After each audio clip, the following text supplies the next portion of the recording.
Research by is published by Springer's Nature, so I will not get into the details of that. But today I am going to tell about the changes in climate. All my work is available at this portal. At any time you can see that it is updated regular. So and also the decision support system, what we have developed, which is required for taking appropriate decision, for advocacy and decision making. This decision support system will be useful. Okay. Now, what is the agenda of my science? Providing clean air, water and environment to the next generation. I have a simple agenda. That is where I look at the ecosystem and try to see that how the ecosystem integrity is maintained. Now, let us try to understand changes in climate. Is climate change happening? Except one big fellow who is recently elected, everyone believes that changes in climate happen. I was surprised in the morning session when she said that it's real. So that's what should happen to everybody. The first thing is, journalists should communicate to everybody, including my big brother, that climate change is real. If he doesn't take it seriously, he is going to pay the price. Not just people from Karnataka, everyone on the earth. Now, what are the impacts? The disasters will increase and sea level rise happens. When you look at Karnataka, we have a coastal line. Our district become vulnerable. Coastal area, the sea level increase will happen. And the other aspect is the glacier melting. Look at the melting of glacier, how it aggravates the changes in climate. See, earlier glacier spread is this, orange line. Now the current is this, okay? Now, when there is a solar radiation on the glacier, there is a reflection if there is a glacier, okay? Now, with the removal of glacier, what happens? This part, which was not, the glacier is not there, now there is an absorption of energy. That means further warming will happen. With the warming, you will have further erosion in glacier. Okay, Karnataka doesn't have glacier, but still, you should tell the government how to maintain the glacier so that we do not have this problem. Okay, then we are going to pay in the form of the droughts and the floods. And now let's try to understand what are the other impacts. See, coral bleaching, if you look at what was the 70%, by 0.5 degree Celsius increase in temperature, it shoots up to 99% is the truth. And number of species that we are going to lose, insects, we lose endemic species, the 6. With the 0.5 degree increase, you see it becomes 18. The essential species like honeybees, we are going to lose them. The pollinators, we are going to lose them. With the loss of pollination, pollinators, we will not have pollination, the food productivity comes down, that is the impact. Then look at the plants and vertebrates.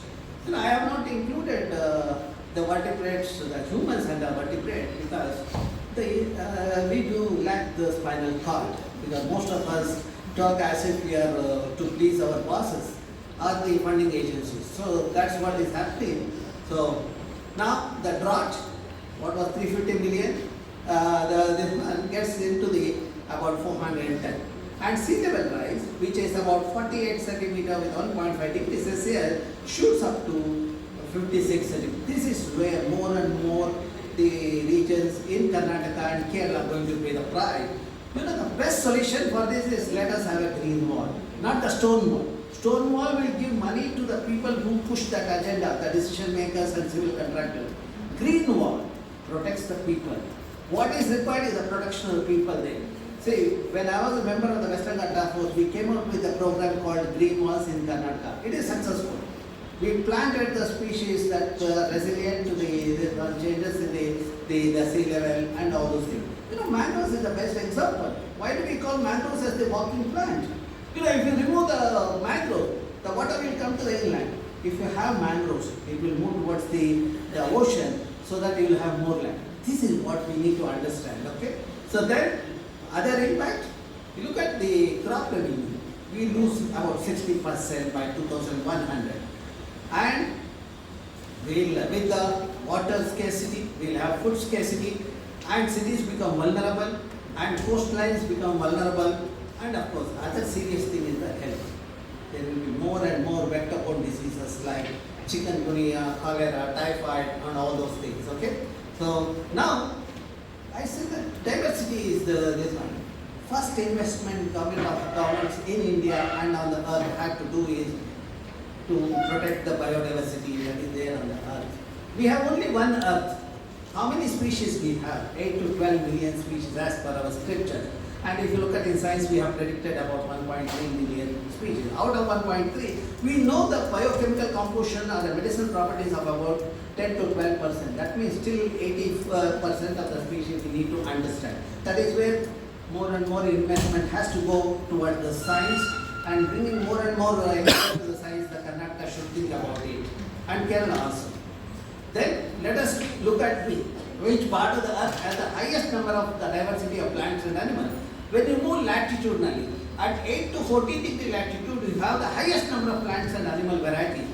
You know, that corresponds to Kerala, Karnataka, Tamil Nadu and Goa part of Western Ghat. And some of us have inherited this. It is our responsibility to protect that and give it to our children, so that we will have a diverse plants and animals. Because of diverse plants and animals, you have a diverse food. Because of diverse food, your immunity level is also high. That's why people from the Western Ghat are more healthy. That is because of the diverse food they take. Okay, this is the kind of the thing. You know, you should look at the investment should go at the climate resilient crops. You know, this is the traditional rice varieties in one taluk in Uttar Kannada district. I have 54 varieties. One is climate resilient, other one is pest resistant, other one is for fragrance. If I hybridize it, I will have the food for tomorrow when there are changes in climate. And the brinjal, see, that is where our investment should go on hybridization, not on getting the genetically engineered crop or genetically modified crop. You know, when genetically engineered crop comes, the decision makers get benefit because of the briefcases. When hybridization happens, people like us get the healthy food. That's what we need, and that is the resilient to the changes in climate. Now, we have the data to see what changes are happening in the earth. We launched the satellites way back in 70s. Every 21 days or 30 days interval, you get a picture of the earth. We have analyzed the picture of the earth. Now, with artificial intelligence and machine learning, our analysis has become more effective. So, and it became the cost effective as well as the time, the efficiency is also there. Now, for example, Western Ghat, to analyze one district land cover chain, I used to take about 8 to 9 months. Now, with the AI and ML and with this kind of data, you know, my student has done it in 6 months, 1985 to 2018. If you see that the forests are decreasing, and not only forests are decreasing, forests are getting fragmented. You know, the forests are getting fragmented. Now let's look at how much carbon that stores. See, one of the important things the vegetation does is the carbon sequestration, that is during the photosynthesis, removing the carbon footprint from the atmosphere. We have only one earth. The vegetation is doing the job. You know, the forest is doing. How much the Western Ghat forest is doing? It has stored about 1.23 million gigagram, and every year about 37,000 gigagram of carbon gets sequestered, which is equivalent to the carbon that is emitted in Trivandrum, Cochin, Bangalore, etc. That means there is an imbalance. That is why to maintain the balance, you need to maintain the ecosystem integrity of the Western Ghats. Otherwise, we will pay the heavy price because the emission will become higher than the carbon sequestration in the system. And let us see what is the amount of that carbon sequestration service. See, we do not pay for the ecosystem service. That's why we think it's our right to degrade that. If the ecosystems start demanding the services, the payment for the services, ecosystem services, look at the Western Ghats. It amounts to about 100 billion rupees or $1.4 billion. You know how these numbers will be useful. When I attend the conferences, when I attend the international meeting representing the country, I always tell the Westerners, you people have emitted, we have only one earth. That emission is taken by the plants in my country.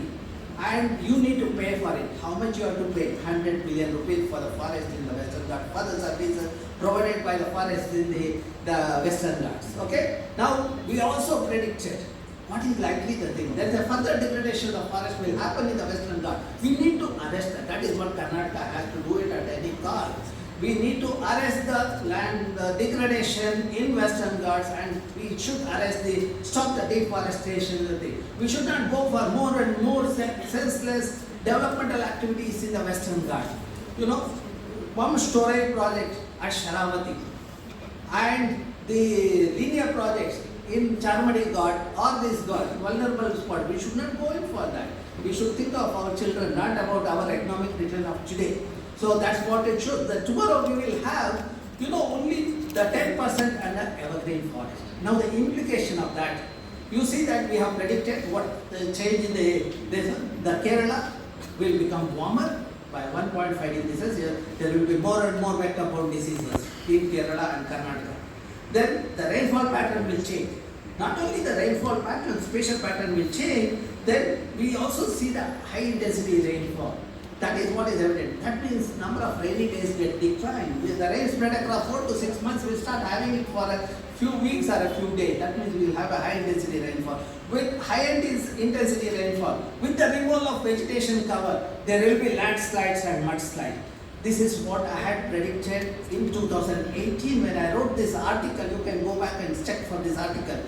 I said that Kerala and Karnataka are going to pay the price. 2019 landslides happened. At the time this article people referred, I thought that okay, this message has reached the destination. But after the 1 week of that landslide, mudslide, people have forgotten. So as a journalist, it's your job to keep telling the government that this is a vulnerable region, you need to protect it. Now the cost of that forgetting is that why not? Look at the why not, the devastations happen. 2 villages get washed away, which is ecologically sensitive region. So that's where we identified ecologically sensitive region. See, Madhav Gadgil committee report, Kasturi committee report, controversies associated with that. People in the government do not want to accept the Madhav Gadgil or Kasturi committee report, and they do not want to give a report, the details of the eco-sensitive village to the Supreme Court or the Green Bench. Then I came to know about it. I thought the best way to counter the state government, the agenda is to develop the decision support and make it available, identify the villages which are ecologically sensitive and give this one, ESR 1, 2, 3, 4 levels. That's what we have done. And this is the portal where this you can visualize. You can select the state, you can select the district, and then taluk and village. This has become popular. I launched it on 14th July. Within a year, I saw that about 10,000 people have accessed this. Not only that, within a month of launching it, there was a question in the parliament about this. Not only the question, a committee, the Ministry of Environment Forest came to my lab asking for further detail about this. So the second suggestion as far as Karnataka is concerned is, we have identified ecologically sensitive region. Conserve that, protect it without any excuse. So, and now that data is available in the public domain. Okay? Now, whether there is a link between the vegetation and the water, we did a study for 3 years to understand the linkages. Our study showed in a watershed area dominated by native species forest, water is available in the water body 12 months. When we convert that the watershed into monoculture plantation of rubber, acacia, eucalyptus, we have 6 to 8 months of water. When we degrade the catchment with a vegetation cover less than 30%, we have water only during the monsoon. So that's what the experiment we did. I will not get into the details of that. Now to summarize what I said, this is again relevant to the Karnataka. These are the region where the water is available 12 months, green are 8 months, this is 6 months and this is 4 months. Just link that with the remote sensing data of the vegetation cover. Wherever native species forests are there, we have water for 12 months. Wherever forests are fragmented, depending on the scale of fragmentation, we have 8 to 6 months of water. Wherever forests are degraded less than 30% vegetation cover, we have 4 months of water. Now you might ask, what is the livelihood thing, how it benefits the people? Farmers in this region, because the water is available 12 months, they can grow cash crop or multiple crop. Their earning is 1,54,000 rupees per acre per year. Whereas in this region, since water is available for 4 to 6 months, they can grow only one crop and their earning is about the 32,000 rupees per acre per year. And more importantly, in this region, when native species forests are there, look at the infiltration. Is about 60 to 70%. Wherever the degradations happen, the water that infiltrated is less than 30%. Here it meets the demand of all the sections of society, agriculture, horticulture, etc. Whereas here there is a scarcity of water. Now let us look at the pollinators. In this region where forests of native species are there, pollinators are diverse and abundant. Because of that, pollination become efficient. Because of the efficient pollination, the yield of the crop is higher. Now in this region, if farmers can get the yield of paddy, the 12 to 18 quintal per acre, in this region, because of the poor pollinators and poor pollination, you have the yield of 6 to 8 quintals per acre. Now the government of India wants to double the income of the farmer farmer, what should the government of India should do? See, if they maintain the ecosystem integrity, we get a yield of 14 to 18 quintal per acre. Whereas here, with the degraded catchment, we have 6 to 8 quintal per acre. That's why I keep asking, development at what cost? If development is going to deprive the farmers the right to live with the shortage of water and the yield, I would say we should not have that kind of a development, because 65% of my country people are agrarian. Okay, now how the animals are there? Let us see. See, we mapped the biodiversity because there was some discussion of the small animal, big animals kind of this one. So we studied these two species of the fish. You know, these are in an ecologically sensitive region and they have medicinal properties. You know, I thought that, okay, since I am a scientist, I thought that if I culture it in Bangalore, I can become a billionaire. I brought those species to the Bangalore and I cultured it in my lab. When I looked at the medicinal property, it didn't have medicinal property as Bangalore. So that means, if I want the medicine from this fish, I need to culture it in its habitat. For that, it should have water throughout the year, because the water body, if it does have water, then only fish can survive. Now, we talk about adaptation. We can learn a lesson from this, because as a journalist, you believe in stories. So, you know, let me take you, there was a mention about frogs. Frogs are known as amphibians because there are two stages in the life cycle. First stage is a juvenile stage, which is in the water, the tadpole stage. The next stage is the other stage, which is on the land. Now, if there is no water, what will happen to the frog? Frog cannot be there because the tadpole cannot survive. In such a case, how the frog will survive? We come across one species of frog in a dry area, you know, dry season, reproducing. Then we are surprised, okay, the reproduction means it requires water, but how is doing it? When we looked at it, after fertilization of the egg, we saw the younger ones emerging out in the 14th day without a tadpole stage. You know, adaptation is the bypassing the tadpole stage. You know, with the global warming, changes in climate is happening. With the changes in climate, there won't be water on the earth. People may not believe my statement, but when there is no water in the thing, neither they will live on the earth, nor I will live on the earth. But only these organisms which have learned how to get out of the situation, they will be there on the earth, okay? So, now we learn how the adaptation happens. Then, you know, understanding this kind of importance, our elders have protected a patch of forest. They called it as TVRAMACHANDRA or a sacred rose. You go to the South Canada, North Canada, you will see the TVRAMACHANDRAs, etc. Because they knew that if there is a forest in the vicinity, they have a water in the well. So that's where they protected that. To summarize what I said so far, when Mother Earth is covered with a green saree of native species, she retains the water for 12 months, you have prosperity at home. When we convert that saree into synthetic saree of acacia, eucalyptus or rubber, she retains the water for 6 to 8 months. That means you will lose the water for 6 months or 4 months. When we degrade the catchment in the forest or less than the 30%, you will not have water during the post-monsoon period. Okay? Now, let me bring you to the Bangalore, because there are many experts in Bangalore who talk about the thing. So, you all have reported that. I will just tell you, how was Bangalore in the 18th century? You know, in this landscape undulating Chara and the rivers were passing, we have a 3 broad watershed. When the river or a stream was passing, we just bundled, our elders bundled it, and we had a series of water bodies in the system. About 1,452 water bodies were there, 80% green cover was there. Because of that, I'll take another 3 minutes. Okay? I know you are becoming restless. It may be because of changes in climate, not because of my taking the time. So, 80% green cover, because of the temperature, the Bangalore was 14 to 16 degrees Celsius in the May month in 1800. And we had enjoyed the temperature of 0 degrees Celsius in December, and we were growing apples in a place called Palace Orchard. You just look at the Gazette reports about it. The Palace Orchard is closer to my institute.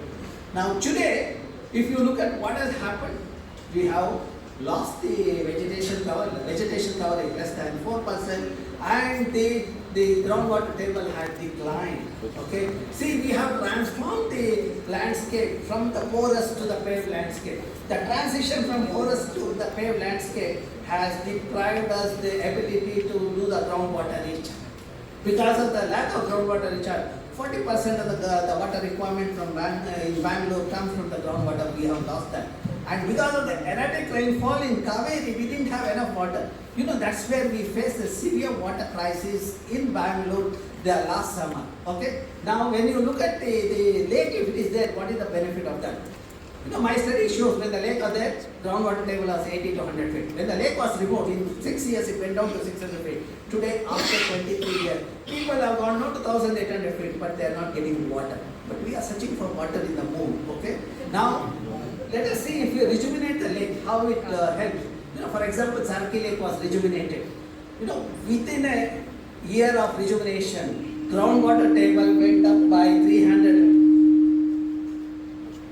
Groundwater table went up by 320 feet. Last summer, when entire Bangalore was facing a severe water crisis, at Saraki Lake, there was enough water and groundwater table in the surrounding catchment area is less than 500 crores. Because of the high moisture content, the temperature in the surrounding area was 2 degrees lower than the surrounding area. See, this is the model to be replicated in Bangalore, in all the wards where we have about 216 lakes. Let us rejuvenate the lake so that with the rejuvenation of the lake, I can store 15 TMC of water. The Bangalore receives from the rain 15 TMC of water. So the best way is the Bangalore requires 18 TMC. The rainwater harvesting, that's what our rainwater man is talking about, is to do the rainwater harvesting. Best option is to rejuvenate the lake, retain the rainwater. Not only you have water, you also have the recreation services so that you can jog in the early morning, and in the evening I can have the fountains, so the music fountain, that gives you the recreation also.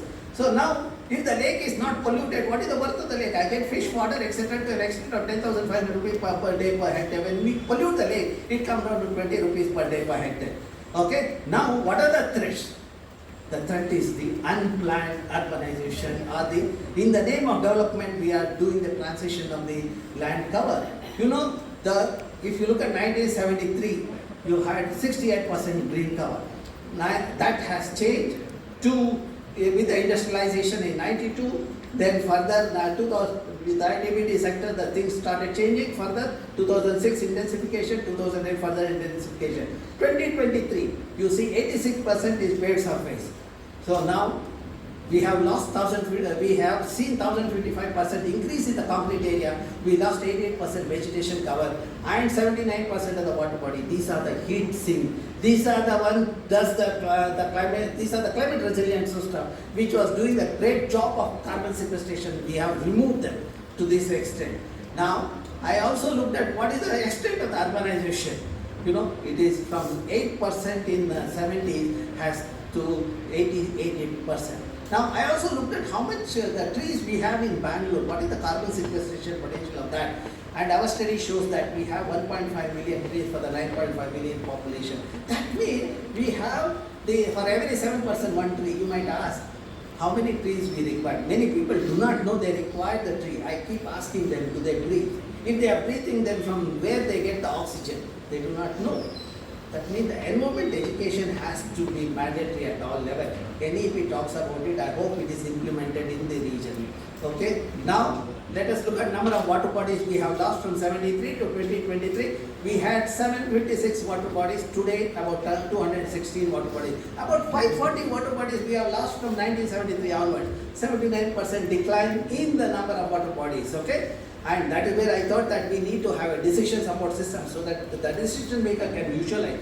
You might have seen this image in the WhatsApp and all. It was circulated by various people, but the source is from my web page. Okay. So then look at the emission. See, again, this is relevant to Karnataka. Let us look at the cities. We did a studies of 10 cities. Where public transport is weak, the emission from the transportation sector is high. For example, Hyderabad 54% and Bangalore 46%.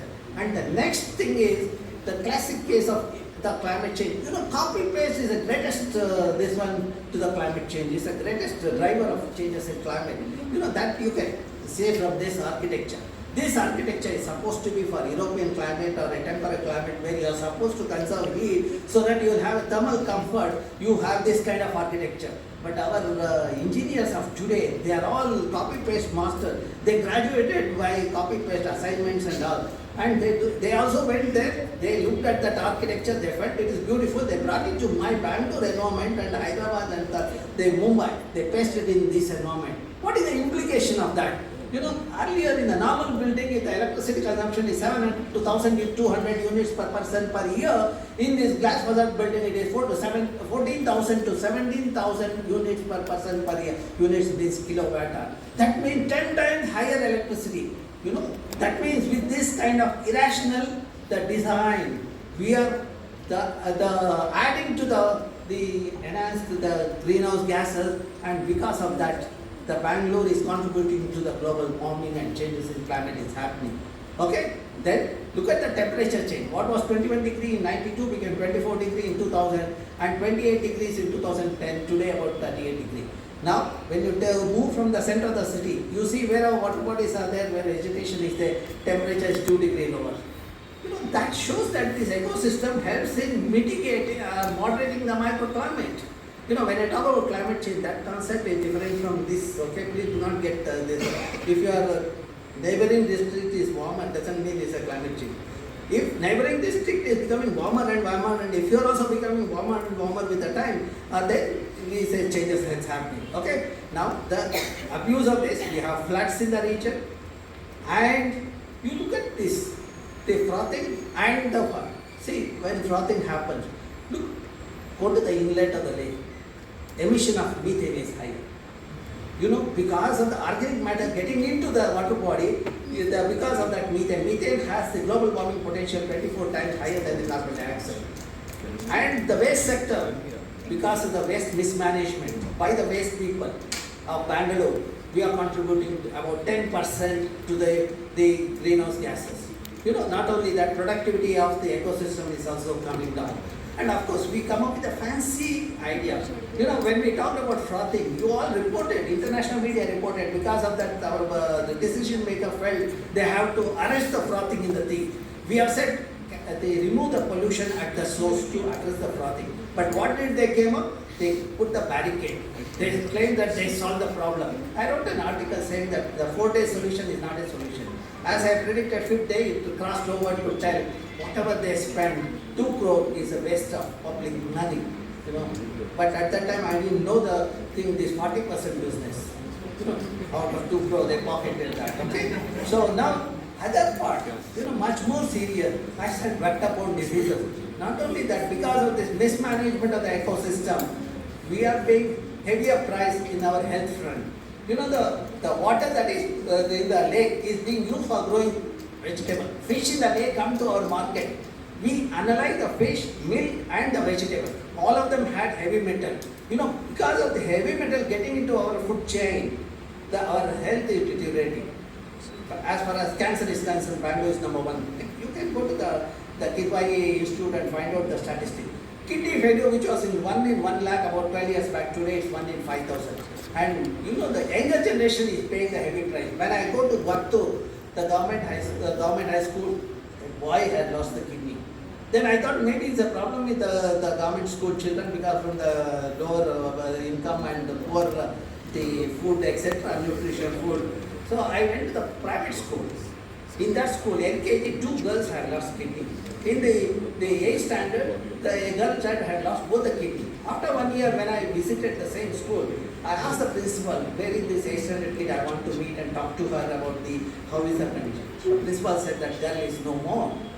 See, youth are asset of the nation. We are losing the youth because of this kind of irrational thing. Not only we are aggravating the situation to contributing global warming, we are also feeding our people with the unhealthy food, and they are more vulnerable to the diseases, and they will pay the heavy price. This is what we need to understand. And that's where we developed the Bangalore Lake Information System, wherein I have put all the details of the 193 lake which we have monitored. You will get the water quality, you will get the microalgae, you will get the fish data, and also you will get what is the worth of the lake, which lake gives a higher this one depending on the quality of the lake. Not only that, I have also put the encroachment, how much encroachment has happened. Somebody told me, sir, please do not put the details, this one I may not see you tomorrow. But I launched it about 4 months back. So that's where scientists have to work without fear. Then only we can bring the good science to the welfare of the society. So now, what else can be done? I'll take up the discussion later, because chairman is restless. I do not want him to feel uncomfortable with me, okay? Then I'll get back.